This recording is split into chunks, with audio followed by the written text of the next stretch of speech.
Welcome to ఎల్సిలా books special podcast for Lent season. ఈరోజు మనము ఒక చాలా ఆసక్తికరమైన, ఎంతో లోతైన ఇతివృత్తాన్ని చర్చించబోతున్నాం. హ్మ్. అదే దైవిక వెలుగుతో ఒక అర్ధరాత్రి ఎన్కౌంటర్ లేదా ఒక సమావేశం అనుకోవచ్చు. అవును. ఇది ప్రాథమికంగా క్రీస్తు మరియు నికోడేము అనే వ్యక్తి మధ్య జరిగిన ఒక చారిత్రాత్మకమైన సంభాషణ. ఇక్కడ ఒక వ్యక్తి తన జీవితంలో వెలుగు కోసం చీకట్లో చేసిన ఒక ప్రయాణాన్ని మనం చూడబోతున్నాం.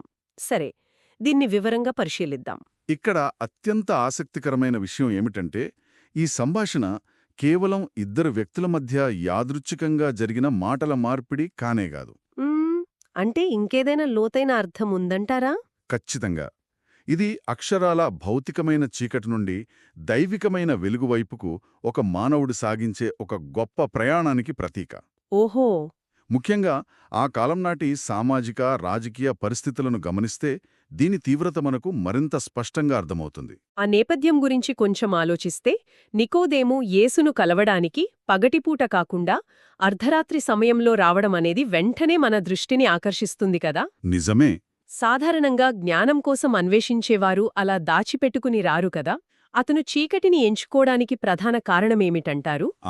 దానికి రెండు ముఖ్యమైన కోణాలున్నాయి. మొదటిది పూర్తిగా సామాజికపరమైనది అనుకోవచ్చు. నికోదేము ఒక సాధారణ వ్యక్తి కాదు. అతను పరిసయ్యుడు, యూదుల మత నాయకులలో ఒకడు. పైగా ఉన్నత విద్యావంతుడు. అంటే సమాజంలో మంచి హోదా ఉన్న వ్యక్తి. అవును. ఆ సమాజంలో అతనికి ఎంతో గౌరవం, పలుకుబడి ఉన్నాయి. యేసు ఆ సమయంలో సాంప్రదాయ మత నాయకులకు ఒక సవాలుగా ఉన్నాడు. కరెక్ట్. కాబట్టి పగటిపూట అందరూ చూస్తుండగా ఒక యువ బోధకుడి దగ్గరికి వెళ్లి సందేహాలు అడగటం నికోదేము స్థాయికి తగినట్లుగా ఆ సమాజం అంగీకరించదు. అతని పదవికి, పరపతికి అది ఒక విధంగా ప్రమాదం తెచ్చిపెడుతుంది. ఎగ్జాక్ట్లీ. అందుకే ఎవరికంటా పడకుండా ఆ అర్ధరాత్రి సమయాన్ని ఎంచుకున్నాడు. అంటే ఒక రకమైన సామాజిక భయం లేదా ప్రతిష్ట పోతుందనే సంకోచం అతనిలో ఉందన్నమాట. మరి రెండో కోణమేమిటి? రెండవది చాలా లోతైన తాత్విక కోణం. ఈ చీకటి అనేది కేవలం రోజులోని ఒక సమయం మాత్రమే కాదు. ఇంకేంటి? అది అతని అంతర్గత స్థితికి ఒక ప్రతీక. అతను ఆధ్యాత్మికంగా చీకటిలో ఉన్నాడు. అర్థమవుతుంది. తనకున్న అపారమైన ప్రాపంచిక జ్ఞానం, చట్టాలు, ధర్మశాస్త్రాలు అతనికి అసలైన జవాబులు ఇవ్వలేకపోతున్నాయి. కాని అదే సమయంలో ఆ భౌతికమైన చీకటిలో ఉన్నప్పటికీ యేసు చెబుతున్న మాటలు, చేస్తున్న పనులు అతన్ని ఒక దైవిక వెలుగువైపుకు బలంగా ఆకర్షిస్తున్నాయి. అంటే అతను యేసు చేసిన అద్భుతాలను గమనిస్తున్నాడన్నమాట. అవును. నికోదేవు స్వయంగా యేసు చేసిన కార్యాలను చూశాడు లేదా వాటి గురించి విన్నాడు. దేవుని తోడు లేకుండా ఎవరూ ఆ పనులు చెయ్యలేరని అతని తర్కానికి అర్థమైంది. తనకున్న ప్రాపంచిక తర్కాన్ని ఉపయోగించి ఒక అత్యున్నతమైన ఆధ్యాత్మిక సత్యాన్ని గ్రహించటానికి అతను ప్రయత్నిస్తున్నాడని మనం చెప్పవచ్చు. ఖచ్చితంగా. ఒక గొప్ప పండితుడు తన పరిధికి మించిన విషయాన్ని అర్థం చేసుకోవడానికి పడే మదనంగా ఇది కనిపిస్తోంది కదా. సరిగ్గా చెప్పారు. అతను సమాజంలో విద్యావంతుడు. తనకంటూ ఒక నిర్దిష్టమైన ఆలోచన విధానమున్నవాడు.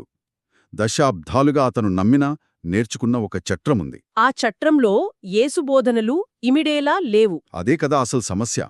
ఒక పక్క తన తర్కం, మరోపక్క కళ్ళెదుట కనిపిస్తున్న దైవిక శక్తి. ఈ రెండింటి మధ్య నలిగిపోతూ ఒక స్పష్టత కోసం ఆ రాత్రిపూట అతను దేన్నో వెతుకుతూ వచ్చాడు. రెండు భిన్నమైన ఆలోచనా విధానాలు లేదా రెండు వేర్వేరు ప్రపంచాలు ఢీకొంటున్నట్లుగా అనిపిస్తోంది. ఇలాంటి ఒక సైద్ధాంతిక ఘర్షణను మనం మనసులో ఎలా ఊహించుకోవచ్చు? దీన్ని అర్థం చేసుకోవడానికి ఒక ఆసక్తికరమైన మార్గముంది. గతాన్ని పరిశీలిస్తే చాలామంది కళాకారులు, పెయింటర్లు ఈ సన్నివేశాన్ని తమ చిత్రాలలో ఎలా చిత్రీకరించారో గమనిస్తే మనకొక స్పష్టత వస్తుంది. కళాకారుల దృక్కోణం భలే ఉంటుందే. వాళ్ళెలా గీశారు? ఆ చిత్రాలలో సాధారణంగా యేసు తన చేతిని పైకి, అంటే ఆకాశం వైపు చూపిస్తూ మాట్లాడుతున్నట్లుగా గీస్తారు. ఓకే. అదే సమయంలో నికోదేము కిందకు, అంటే భూమివైపు చూస్తూ తీవ్రమైన ఆలోచనలో ఉన్నట్లుగా లేదా నేలమీదున్న గ్రంథాలను చూస్తున్నట్లుగా చిత్రీకరిస్తారు. పైకి మరియు కిందకు. ఇవి కేవలం భౌతికమైన భంగిమలు కావు, వారి దృక్కోణాలకు ప్రతీకలుగా ఉన్నాయన్నమాట. అవును. కళాకారులు ఈ దృశ్యాన్ని చిత్రించిన విధానం రెండు వేరువేరు వాస్తవాలను, అంటే రెండు భిన్నమైన లోకాలను సూచిస్తుంది. ఎలా? యేసు తన వేలును పైకి చూపించడమనేది పరలోక వాస్తవానికి, దైవిక సత్యానికి సంబంధించినది. ఆయన మాటలు పైనుండి వస్తున్నవి. కరెక్ట్. కాని నికోదేము కిందకు చూడటమనేది అతని దృష్టి అంతా భూమిమీద, అతను పుట్టినప్పుడ్నుండి నేర్చుకున్న ప్రాపంచిక జ్ఞానం మీదే ఉందని స్పష్టం చేస్తుంది. అంటే ఒకే గదిలో కూర్చున్నప్పటికీ వారు రెండు వేరువేరు విశ్వాలకు చెందిన భాషలు మాట్లాడుకుంటున్నట్లుందన్నమాట. నిజమే. యేసు చెబుతున్న మాటలు నికోదేముకున్న ఆ ప్రాపంచిక జ్ఞానానికి పూర్తిగా విరుద్ధంగా ఉన్నాయి. ఇక్కడే మనమొక పెద్ద సైద్ధాంతిక ఘర్షణను చూస్తాం. ఉమ్, నికోదేముకు తన చుట్టూ ఉన్న భౌతిక ప్రపంచం, దాని నియమాలు మాత్రమే తెలుసు. ఆ వాస్తవానికి అతీతమైన మరొక వాస్తవముందని అతనికి తెలియదు. అందుకే యేసు మాటలు అతనికి ఒక ప్రహేళికలా మారాయి. అవును, ఆ ఘర్షణే నికోదేము మాటల్లో మనకు స్పష్టంగా వినిపిస్తోంది. యేసు చెప్పిన మాటలు విన్న వెంటనే నికోదేము దానిని అంగీకరించలేదు, పైగా తీవ్రమైన అభ్యంతరం వ్యక్తం చేశాడు. అవును, అతను వెంటనే ఒప్పుకోలేదు. ఒక మనిషి మళ్ళీ ఎలా పుట్టగలడు? ముసలివాడైన తరువాత తల్లి గర్భంలోకి తిరిగి వెళ్లి జన్మించగలడా అని ప్రశ్నించాడు. ఒక విద్యావంతుడు ఇంత సాధారణమైన భౌతికమైన ప్రశ్న ఎందుకడిగాడు? ఇక్కడే మనం భాషకు సంబంధించిన ఒక లోతైన విషయాన్ని అర్థం చేసుకోవాలి. చెప్పండి. మూల భాష అయిన గ్రీకులో యేసు ఉపయోగించిన పదం ఎనోథన్. ఎనోథన్. అవును, ఈ పదానికి రెండు అర్థాలున్నాయి. ఒకటి మరల, అంటే రెండవసారి అని.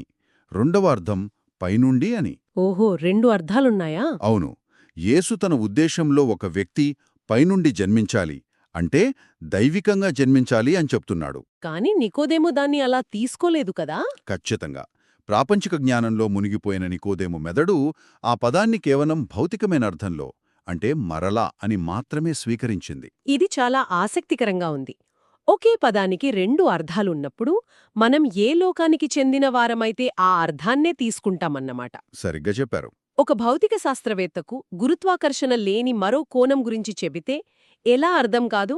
నికోదేమో పరిస్థితి కూడా అలాగే ఉందన్నమాట. నిజమే. నికోదేముకు కేవలం ఒకే వాస్తవం మాత్రమే తెలుసు. అతడు నేర్చుకున్న చట్టాలు, శాస్త్రాలు, నియమాలు అన్నీ ఆ భౌతిక వాస్తవానికి సంబంధించినవే. మరలా జన్మించడమనే దైవిక సత్యం అతని బుద్ధికి ఎక్కడం లేదు. అతను తన ప్రాపంచిక పరిధికి మించి భౌతిక నియమాలను దాటి ఆలోచించలేకపోతున్నాడు. అంటే ఆ రెండు లోకాలను ఒకేసారి చూడటం అతనికి సాధ్యం కావడం లేదు. అవును, ఈ విశ్వంలో ఈ రెండు వాస్తవాలను, అటు ప్రాపంచిక వాస్తవాన్ని, ఇటు పరలోక వాస్తవాన్ని పూర్తిగా చూసిన ఏకైక వ్యక్తి యేసు మాత్రమే అని ఆయనిక్కడ స్పష్టం చేశాడు. నేళ్లుగా తాను నేర్చుకున్నదంతా ఒక కోణమే అని, ఇంకో కోణం ఉందని తెలిసినప్పుడు ఒక కొత్త సత్యాన్ని అంగీకరించాలంటే పాత వాస్తవాన్ని పూర్తిగా వదిలిపెట్టాలి కదా? అదే ఇక్కడే ప్రధాన సమస్య. ప్రాపంచిక జ్ఞానంలో పూర్తిగా కూరుకుపోయిన ఒక మనస్సు ఆధ్యాత్మిక సత్యాలను ఎంత సులభంగా త్రోసిపుచ్చుతుందో ఈ సంఘటన మనకు చూపుతుంది. కరెక్ట్. వాటిని స్వీకరించడానికి ఎంతగా ఇబ్బంది పడుతుందో మనం అర్థం చేసుకోవచ్చు. ఒక కొత్త విషయాన్ని నేర్చుకోవాలంటే ముఖ్యం కాదు, మనం ఇదివరకు నేర్చుకున్న పాత విషయాలను, తప్పుగా అర్థం చేసుకున్న విషయాలను మర్చిపోవాలి. అన్లర్న్ చేయాలి అంటారు. ఎగ్జాక్ట్లీ, అన్లర్న్ చేయాలి. ఒక పండితుడికి ఇంతకంటే కష్టమైన పని మరొకటి ఉండదు. బహుశే ఆ కష్టం వల్లేనేమో ఈ సంభాషణ చివరకు ఒక విషాదంతో ముగిసినట్లు కనిపిస్తోంది. అవును. క్రీస్తు స్వయంగా తన సాక్ష్యాన్ని చెబుతున్నా ఆ సత్యాన్ని నికోదేమో ఆ క్షణంలో అర్థం చేసుకోలేకపోయాడు. చివరకు అతను తిరిగి ఆ చీకటిలోకి వెళ్ళిపోవడం మనం చూస్తాం. నిజమే. వెలుగు దగ్గరకు వచ్చి కూడా ఆ వెలుగును స్వీకరించలేక తిరిగి పాత చీకటిని ఆశ్రయించడం కొద్దిగా నిరాశను కలిగిస్తుంది గదా? పైకి చూస్తే అది నిరాశగానే అనిపించవచ్చు. ఒక గొప్ప అవకాశం చేజారిపోయిందేమో అనిపిస్తోంది. కానీ మనం పరిస్థితిని ఇంకో కోణంలో చూడాలి. ఇంకో కోణమేంటి? అతను తిరిగి చీకటిలోకి వెళ్ళిపోయిన మాట వాస్తవమే, కానీ అతను శాశ్వతంగా ఆ చీకటిలోనే ఉండిపోలేదు. అంటే అతను మరొక రోజు వచ్చే వరకు మాత్రమే ఆ చీకటిలోకి వెళ్ళాడు. దీన్ని మనం చాలా ఆశాజనకంగా చూడాలి. అంటే ఆ రాత్రికి ఆ సంభాషణ ముగిసినా అతని లోపల ఆ ఆలోచనల ప్రవాహం ఆగలేదంటారా? ఖచ్చితంగా ఆగలేదు. త్వరలో ఒకరోజు అతను ఆశ్చర్యపోతాడు అనే ఒక బలమైన ఆలోచనను మనమిక్కడ గమనించాలి. భలే చెప్పారు. త్వరలో అతను ఆశ్చర్యపోతాడు. అవును, ఆధ్యాత్మిక అవగాహన అనేది ఎప్పుడూ ఒక క్షణంలో రాకపోవచ్చు. అది ఒక నిరంతర ప్రయాణం.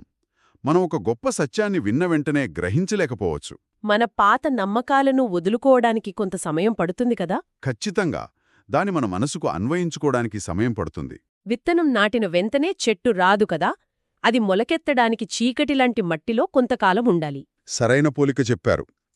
ఆ రాత్రి యేసు నాటిన వాక్యమనే విత్తనం అతని లోపల పనిచేస్తూనే ఉంటుంది. నికోదేము చీకటిలోకి వెళ్లడమనేది ఒక ముగింపు కాదు. అది కేవలం ఆ వెలుగు కోసం పూర్తిగా సిద్ధపడే ఒక నిరీక్షణ సమయం మాత్రమే. ప్రాపంచిక తర్కం నుండి దైవిక సత్యం వైపు అతని ప్రయాణం ఆ రాత్రే మొదలైంది. చాలా చక్కగా వివరించారు. ఈ మొత్తం ప్రయాణాన్ని మనం ఎలా అన్వయించుకోవచ్చు? మనకు తెలిసిన ఒక ప్రార్థన ఉంది. అది ఈ సందర్భానికి సరైన ముగింపిస్తుందనిపిస్తుంది. ఏ ప్రార్థన? ప్రియమైన పరలోక తండ్రి, మమ్మల్ని వెలుగులోకి తీసుకురావడానికి మీ కుమారుణ్ణి పంపినందుకు మీకు కృతజ్ఞతలు. ప్రతిరోజు మమ్మల్ని ఆ వెలుగులోకి నడిపించండి. ఆమెన్. అవును. ఇది కేవలం కొన్ని మాటల కలయిక కాదు కదా? కాదు. ఈ ప్రార్థన మనందరికీ ఒక రోజువారీ దిక్సూచి లాంటిది. దేవుడు స్వయంగా ఆ వెలుగును మన వద్దకు పంపాడు అని అంగీకరించడమంటే మన ప్రాపంచిక అహంకారాన్ని, నాకు అన్ని తెలుసు అనే భావనను పక్కన పెట్టడమే. కరెక్ట్. ప్రతిరోజు ఆ వెలుగులోకి నడిపించబడాలని కోరుకోవడమంటే మనకున్న పరిమిత జ్ఞానం కన్నా మించిన సత్యం ఒకటుందని వినయంగా ఒప్పుకోవడమే. అవును, ఆ సమర్పణ భావం ఉండాలి. ఎప్పుడైతే మనం ఆ విధమైన సమర్పణ భావంతో ఉంటామో అప్పుడే నిజమైన ఆధ్యాత్మిక జననం, ఆ పైనుండి జన్మించడం అనేది సాధ్యమవుతుంది. అంటే అది నికోదేముకు ఎదురైన ఒకనాటి సంఘటన మాత్రమే కాదు, మన అందరం ప్రతిరోజూ ఆచరించాల్సిన ఒక నిరంతర ప్రక్రియ. మన పరిమితమైన చట్రాలను బద్దలు కొట్టుకుని వెలుగువైపు అడుగులేయటం. అవును. ప్రతిరోజు ఆ వెలుగును ఆహ్వానిస్తూ ముందుకు సాగడమే ఈ ప్రయాణం. సరే, ఈ లోతైన చర్చను ముగించే ముందు శ్రోతలందరికీ ఒక ప్రశ్నను వదిలి వెళ్లాలనుకుంటున్నాను. మనం నమ్మిన ప్రాపంచిక జ్ఞానాన్ని సవాలు చేసే ఆధ్యాత్మిక సత్యాలు మన ముందుకు వచ్చినప్పుడు మనం అర్థం కాక తిరిగి మనకు అలవాటైన చీకటిలోకి వెళ్ళిపోతామా? లేక ఆ కొత్త వాస్తవాన్ని గ్రహించి ఆశ్చర్యపోయే ఆ మరొక రోజు కోసం ఓపికగా ఎదురుచూస్తామా? ఇది నిజంగా ప్రతి ఒక్కరూ తమను తాము లోతుగా ప్రశ్నించుకోవాల్సిన విషయం. అవును. Thank you for listening to our podcast and keep listening for more.